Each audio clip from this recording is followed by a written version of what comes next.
हेमंत सोरेन जी अपना तिजोरी भरना बंद कर दे तो झारखंड की खजाना भर जाएगा अपने आप। लूट जिसको कह सकते हैं झारखंड में मचा हुआ है, और इसीलिए ऐसे व्यक्ति को नियम कानून पर ताक में रख करके ऐसे व्यक्तियों को नियुक्ति ही नहीं की जाती है, बल्कि सेवा विस्तार लगातार उनको दिया जाता है। कॉरपोरेशन के गोदामों में करोड़ों मूल्य के लगभग 24 लाख यूनिट जीवन रक्षक दवाएं एक्सपायर पाई गई, जबकि ई औषधि सॉफ्टवेयर में expiry alert, self life monitoring जैसे सुविधाएं उपलब्ध थी। राज्य में जो बैठे हुए सरकार है, यानी इसको समाप्त करने के लिए, इसको ठीक करने के लिए, दुरुस्त करने के बजाय भ्रष्टाचार को और प्रोत्साहित करो। 2026 में 237 नई कस्टमाइज्ड एम्बुलेंस की खरीद हेतु 80 करोड़ की नई निविदा जारी की गई। ऑडिट में पाया गया कि जून 2022 में खरीदी गई 206 एम्बुलेंस, जिनकी लागत 55.58 करोड़ थी, का कोई उपयोगिता यानी यूटिलाइजेशन ऑडिट नहीं किया गया। पूरा परिसर को छावनी में जो तब्दील कर दिया गया ताकि कोई जानकारी बाहर ना जा सके, ऐसा क्या छिपाया जा रहा है? तो हमारी मांग है कि कुल ऑडिट की पूरी रिपोर्ट सरकार को सार्वजनिक करना चाहिए। झारखंड प्रदेश की जो हालत है पिछले 6 वर्षों से हेमंत सोरेन जी की सरकार में जो बना करके रखा है, खास करके करप्शन को लेकर के, ऐसे तो हर चीज़ ही यहाँ बिगड़ा हुआ है, चाहे कानून व्यवस्था हो, चाहे भ्रष्टाचार हो, चाहे विकास का काम हो, सब कुछ ठप पड़ा हुआ है। और उसका बड़ा कारण है वो करप्शन। कानून व्यवस्था भी खराब है तो वो करप्शन के कारण, काम भी अगर नहीं होता है तो करप्शन के लिए, यानी भ्रष्टाचार इस कदर से व्याप्त है। कभी कभी तो ऐसा लगता है कि भ्रष्टाचार के बारे में माने क्या बोले क्या नहीं बोले, जितने बोलते हैं वो भी कम पड़ जाता है। जगह जगह पर जो भ्रष्टाचार के जो किस्से होते हैं वो प्रत्येक दिन लोग मोबाइल के व्हाट्सएप में लोग भेज दिया करते हैं, विद फोटो के साथ भेजते हैं, प्रूफ के साथ भेजते हैं। कुछ को तो मैं ट्विटर में डालता हूँ, कुछ एक मुख्यमंत्री को पत्र लिखता हूँ, विभाग को पत्र लिखता हूँ, कुछ तो मुझे यूं ही छोड़ देना पड़ता है, क्योंकि विषय इतने अधिक होते हैं तो कभी कभी खुद को भी समझ में नहीं आता है आखिर इस राज्य में हो क्या रहा है। राज्य में जो बैठे हुए सरकार है, यानी इसको समाप्त करने के लिए, इसको ठीक करने के लिए, दुरुस्त करने के बजाय भ्रष्टाचार को और प्रोत्साहित करो, उसको और आगे बढ़ाओ। लगता है कि सरकार इसी काम में लगे हुए, और इसलिए मैं एक बात कहा करता हूं कि सरकार काम नहीं करती है, बल्कि सरकार कमाने में लगी हुई है। हम सब लोग पिछले दिनों जब चल रहा है उस मामले को आप सबके ध्यान में है, ट्रेजरी घोटाला, जो लगातार जिसके कहते हैं पैसे की जो निकासी हो रही है। सरकार जांच करा रही है, फलाफल क्या निकलेगा नहीं पता है, क्योंकि उम्मीद नहीं कर सकते इस सरकार से, क्योंकि ये जो वर्तमान सरकार है, जब वही सारे पदाधिकारी पदस्थापित रहेंगे, उनके ऊपर कोई कार्रवाई नहीं करेंगे, तो फिर करप्शन कैसे समाप्त होगा, सरकार से कैसे उम्मीद कर सकते हैं। आज आप सब लोगों के बीच में हेल्थ विभाग का जो भ्रष्टाचार है उसको आपके सामने थोड़ी सी प्रकाश में लाना चाहता हूँ। आप सबको ध्यान में होगा कि इस समय ऑडिट भी चल रहा है स्पेशल, और उसमें भी जो जानकारी मिली है, जो नामकुम वाले किसी सड़क पर वहाँ पुलिस छावनी बना दिया गया ताकि कोई वहाँ प्रेस व्रेस भी नहीं पहुँचे, ताकि लोगों को ये पता ना चल सक जाए कि यहाँ कुछ हो रहा है। यानी क्यों सरकार इतनी भयभीत है, क्यों डरी हुई है, क्यों सहमी हुई है? भाई सरकार को तो खुल के बतानी चाहिए, दिखानी चाहिए कि भाई गड़बड़ी है, जिन लोगों ने गड़बड़ी किया तो उनके ऊपर कार्रवाई करनी चाहिए। तो आप सब ने देखा होगा कि Jharkhand medical and health infrastructure development and procurement corporation limited, नाम ही इतना लंबा है कि हमारे जैसा व्यक्ति के लिए उच्चारण करना भी बड़ा मुश्किल होता है। उसका शॉर्ट नाम भी है JMHIDPCL। आप सोचे, फिर से बोलते हैं, Jharkhand medical and health infrastructure development and procurement corporation limited. ये फुल फॉर्म है, लेकिन उसका शॉर्ट में है JMHIDPCL। तो इसमें जो कंसल्टेंट जिसको बनाया गया है, एक है कोई शैलेंद्र श्रीवास्तव नाम करके व्यक्ति। सरकार के वो जो नियम है 2016 में ही सरकार ने नियम किया था, किसी को भी 3 वर्षों के लिए जो सेवानिवृत्त व्यक्ति होता है उनको अधिकतम दिया जा सकता है, माने उसका विस्तार दिया जा सकता है। लेकिन अवधि विस्तार के लिए उसमें भी आवश्यक होता है मंत्रिमंडल की स्वीकृति। बाद में जो लोगों ने बनाया 2022 में, उसमें नियम में थोड़ी सी लोगों ने परिवर्तन किया। उसमें से ये प्रावधान जोड़ दिया गया 3 साल के बाद अगर उनको विस्तार मिलता है तो मुख्यमंत्री के सहमति से होगा।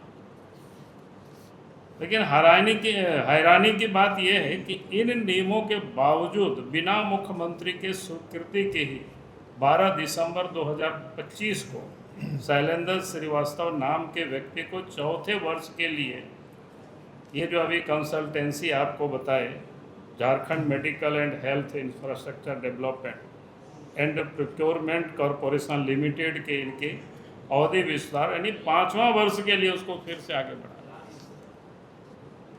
अब इन्हीं का काम होता है टेंडर को मैनेज करना, ठेका टेंडर जो ये सब जो काम चलता है, उसमें से ऑडिट में जो अनियमितता हुई है उसमें से काफ़ी पकड़ में आया है। जैसे पूर्व में 2026 में 237 नई कस्टमाइज्ड एम्बुलेंस की खरीद हेतु 80 करोड़ की नई निविदा जारी की गई। ऑडिट में पाया गया कि जून 2022 में खरीदी गई 206 एम्बुलेंस जिनकी लागत 55.58 करोड़ थी का कोई उपयोगिता यानी यूटिलाइजेशन ऑडिट नहीं किया गया। उक्त यानी 206 एम्बुलेंस 1 वर्ष से अधिक समय तक RCH नामकुम में निष्क्रिय अवस्था में पड़ी रही। अब मतलब सोच सकते हो भाई, आप जिस पर्पस के लिए अब जनता के पैसे को आप लगा रहे हो, खरीद रहे हो, उसका तो उपयोग होना चाहिए ना।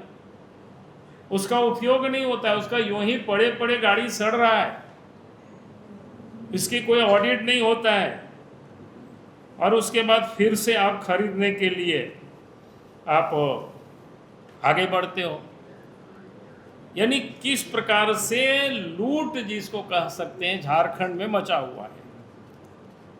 और इसीलिए ऐसे व्यक्ति को नियम कानून पर ताक में रख करके ऐसे व्यक्तियों को नियुक्ति ही नहीं की जाती है, बल्कि सेवा विस्तार लगातार उनको दिया जाता है ताकि वो गड़बड़ करे, लूट करे, कमावे और फिर दे।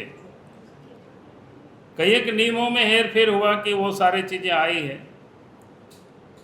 L1 जो बोलती दाता यानी टेंडर में आप सब लोग जानते होंगे, मिसेस सनातन बस बॉडी बिल्डर प्राइवेट लिमिटेड अनिवार्य 20 करोड़ वार्षिक टर्नओवर की शर्त पूरी नहीं करता था। उसका औसत टर्नओवर मात्र 8.38 करोड़ पाया गया। यानी संबंधित कंपनी के पास एम्बुलेंस निर्माण का ना ही कोई बस बिल्डिंग का प्रमाण था।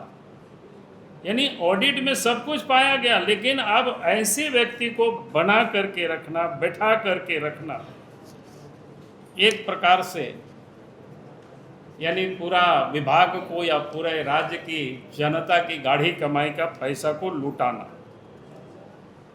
दवा खरीद, भंडारण, डिजिटल रिकॉर्ड में भी भारी गड़बड़ी केग ने पाया है।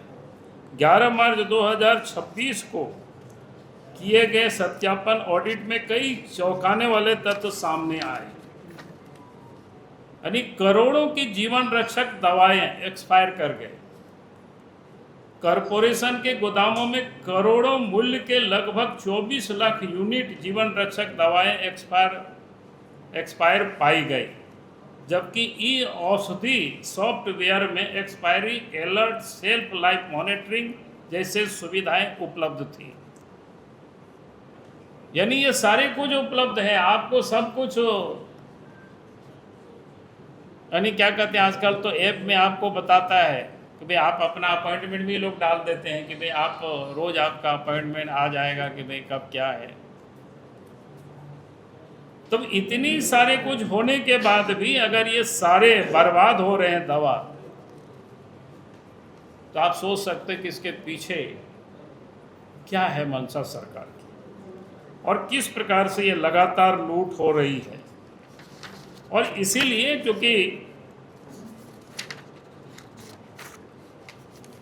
इसलिए हमने सरकार से ये मांग की है कि भाई एक तो कॉल ऑडिट टीम, जिस संगठन की अभी मैंने बताया कि JMHIDPCL का पुनः ऑडिट किया जाए और पूरा परिसर को छावनी में जो तब्दील कर दिया गया ताकि कोई जानकारी बाहर ना जा सके, ऐसा क्या छिपाया जा रहा है। तो हमारी मांग है कि कुल ऑडिट की पूरी रिपोर्ट सरकार को सार्वजनिक करना चाहिए और जिन लोगों के कारण ये अनियमितता हुई है, ये जो गड़बड़ी हुई है, दवा एक्सपायर किया है, अयोग्य कंपनी को काम दिया गया है, ऐसे लोगों के ऊपर सरकार तुरंत FIR करे। और इतनी बड़ी जो वित्तीय अनियमितताएं हैं और प्रशासनिक गड़बड़ी है, यानी पैसे के भी लूट हुआ, इलीगल जो नियुक्तियां भी हो गई, सेवा विस्तार भी हो रहा है, तो इसकी निष्पक्ष जांच राज्य सरकार की तो कोई एजेंसी नहीं कर सकती है। इसलिए हम चाहेंगे कि इस पूरे मामले की जांच CBI से राज्य सरकार को करानी चाहिए, क्योंकि इस राज्य में जिस प्रकार से शैलेंद्र श्रीवास्तव को गैर कानूनी तरीके से नियुक्त किया गया है, क्योंकि जानकारी मिल रहा है कि CMO में उनके करीब के कोई पदाधिकारी वहाँ बैठा हुआ है जो उनको उनकी सलाह पर उनके अवधि विस्तार लगातार हो रहा है। तो मैं कहूँगा कि इन सारे जो जांच होगी तो कौन किसके इशारे पर उनकी सेवा विस्तार हो रहा है, इलीगल हो रहा है, और किस प्रकार से दवा की या इक्विपमेंट की जो परचेज में जो गड़बड़ियां हो रही है, उसमें से और किन किन लोगों की ये भूमिका है, इसकी निष्पक्ष जांच होनी चाहिए और इसके CBI से जांच होनी चाहिए। इसी विषय को लेकर के आज आपके सामने मैं आया हूं, क्योंकि पहले भी सब विषय अखबारों में छापा हुआ है, ऐसा नहीं है कि मैं पहली दफ़ा बोल रहा हूँ। और पूरा विषय मैं योगेंद्र जी को एक कागज़ दे दूंगा कि आप सब लोगों को और उपलब्ध करा देंगे। आप सबको अगर कोई और अब बाकी थोड़ा सा आप लोग भी रिसर्च करेंगे, आप लोगों को अरे मालूम, अब CMO तक हम पहुंच गए तो बाकी आप लोग वहां तक पहुंच जाइए, उतना तो आप लोग भी मेहनत करिए भाई। ऐसा ऑडिट रिपोर्ट चारा घोटाला में भी आया था, पर एजेंसी जब तक आगे नहीं बढ़ती, जब तक कोई आता नहीं, बार हमको लग रहा है कि आग्रह किया ईडी सीबीआई जांच का अलग अलग मामले में, आपकी सुनती नहीं है। तो क्या बीजेपी इस मामले को कोर्ट लेके जाएगी कि एजी के ऑडिट रिपोर्ट में ये गड़बड़ी है, इसकी जांच होनी चाहिए? देखिए, अभी कोर्ट के बारे में तो नहीं, लेकिन जनता के अदालत में तो मैं रोज जा रहा हूँ। पार्टी हमारी लगातार जा रही है जन समस्याओं को लेकर के, मुद्दों को लेकर के। और इतना मैं जरूर कहूँगा कि सरकार अगर आज गंभीरता से नहीं ले रही है तो जिस दिन भी झारखंड में जनता भारतीय जनता पार्टी को अवसर देगा तो इस प्रकार की जितनी भी गड़बड़ियाँ हुई है तो फिर किसी को छोड़ा नहीं जाएगा उस समय। ठीक है, चेयरमैन कह रहा है कि एक गड़बड़ी तो आप भी करेंगे, राज्यसभा के चुनाव बड़ा दौड़ाएंगे। उन्होंने कहा है चुनाव आयोग को कि निगरानी रखा जाए, जरूरत पड़े तो ईडी, सीबीआई, एसीबी, निगरानी, आईबी, स्टेट इंटेलिजेंस सब लगाया जाए, क्योंकि बाबूलाल के पास पर्याप्त बहुमत नहीं है, कह रहे हैं, लेकिन कैंडिडेट भी देंगे और जिताएंगे। नहीं, मैं कहूँगा कि पांडे जी आपने बहुत ही अच्छा प्रश्न पूछा। क्योंकि आज तक राज्य के मुख्यमंत्री को सीबीआई, ईडी, उन पर इनको विश्वास नहीं हो रहा था, लेकिन अब लगा कि शायद हेमंत सोरेन जी को थोड़ी सद्बुद्धि आने लगा कि और उनके ऊपर विश्वास होने लगा, तो अच्छी बात है। तो हम कहेंगे कि जरूर जांच करना चाहिए। और उसके साथ साथ मैं हेमंत सोरेन जी से एक बात और कहूँगा, भाई हमने कई एक पत्र लिखा है मुख्यमंत्री जी को, कई एक गड़बड़ियों को सीबीआई से जांच के लिए। तो मैं कहूँगा कि उन सारे पत्र को भी निकाल करके और सीबीआई को जांच के लिए रेफर कर दे। अगर उनको खोजने में कठिनाई होगी तो हम अपने दफ्तर से भी उस सारे पत्रों को हम निकाल सकते हैं फिर से और उनको भेज सकते हैं। तो मुझे ये अच्छा लगा कि हेमंत सोरेन जी ने इलेक्शन कमीशन को पत्र लिखा और उन्होंने कहा कि ईडी और सीबीआई से जांच होनी चाहिए। तो मैं इसकी स्वागत करता हूं और उसी के साथ ही मैं कहता हूं कि भाई हमने कई जो राज्य में घोटाला हुआ है, गड़बड़ हुआ है, जिसको हमने सीबीआई जांच के लिए मुख्यमंत्री को बार बार मैंने पत्र लिखा है, तो राज्य के मुख्यमंत्री को जरूर उन सारे पत्रों को भी सीबीआई को भेज देनी चाहिए ताकि जांच हो निष्पक्ष। उससे हेमंत सोरेन का ही भला होगा कि हमें तो अच्छा लगेगा हमको। ये दोनों आप लोग भी सवाल तो जवाब नहीं दिया ना, आपके पास संख्या बल नहीं है, फिर गांधी जी के भरोसे आप करेंगे, ईडी के भरोसे? किसने कहा कि गांधी जी के बल से? अरे गांधी का नाम तो वही लोग रोज रटते हैं। हमने तो कहा कि गांधी तो महात्मा थे, बापू थे। आप बोल रहे गांधी जी के बल पर, गांधी जी के बल पर ही तो बाकी लोग राजनीति कर रहे हैं। पहली बात तो मैं कहूँगा कि भाई लोकतंत्र में हर किसी को चुनाव लड़ने का हक है, अधिकार है। और भारतीय जनता पार्टी भी राज्यसभा के चुनाव लड़ेंगे, और चुनाव लड़ेंगे तो पार्टी भी और प्रत्याशी भी जो मतदाता होंगे उनके पास जा करके हम हाथ जोड़ करके विनती करेंगे भी आप हमें वोट दीजिए, देश के खातिर वोट दीजिए, राज्य के खातिर हमें वोट दीजिए। इसमें कहाँ गुनाह है? कहाँ लिखा हुआ है संविधान में आप वोट नहीं मांग सकते हैं? क्या बात करते हो? दादा वोट मांगिएगा। आपके इलाके में एक सरिता देवी हैं, उनके पास आधार कार्ड भी नहीं है, 3 बच्चों के साथ वो खाना उनका मुश्किल हो पड़ा है, आपके विधानसभा में ही है। कहाँ पर? लक्ष्मणिया टोला है कोई। हमने देखा नहीं, मेरे ध्यान में नहीं आया है, लेकिन अगर ध्यान में आएगा तो जरूर उसको मिलेगा। सरकार कार्ड भी नहीं है उनके पास। अरे भैया मेरा कहना है सरकार का काम है ना,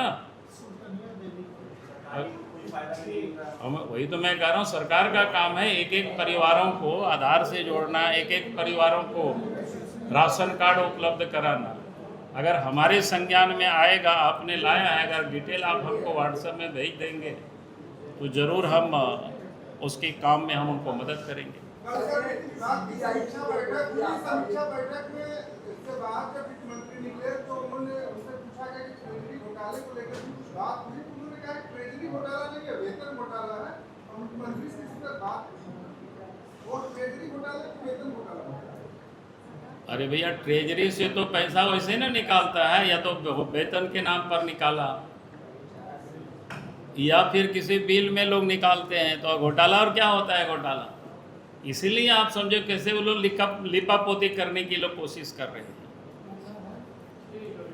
तो इल्जाम लगा है कि जीएसटी का भी पैसा नहीं दे रहे हैं, नेशनलाइजेशन हो जाएगा, 4,000 करोड़ रुपया का नुकसान उधर भी होगा, जी राम जी के चलते और नुकसान होगा। बोल रहे हैं कि राज्य को तो एकदम पैसा पैसा के लिए तरसा दिए। बोले पैसा रहता तो अभी जैसे केंद्र सरकार रेट बढ़ा रही है पेट्रोल डीजल का, वैट कम। अरे भाई हेमंत सोरेन जी अपना तिजोरी भरना बंद कर दे तो झारखंड की खजाना भर जाएगा अपने आप। लेकिन दुर्भाग्य है कि इस प्रदेश की जब से हेमंत सोरेन मुख्यमंत्री बने अपनी तिजोरी को भरने में लगे हुए हैं, जिस कारण से आज झारखंड सरकार की जो तिजोरी वो खाली पड़ा हुआ है।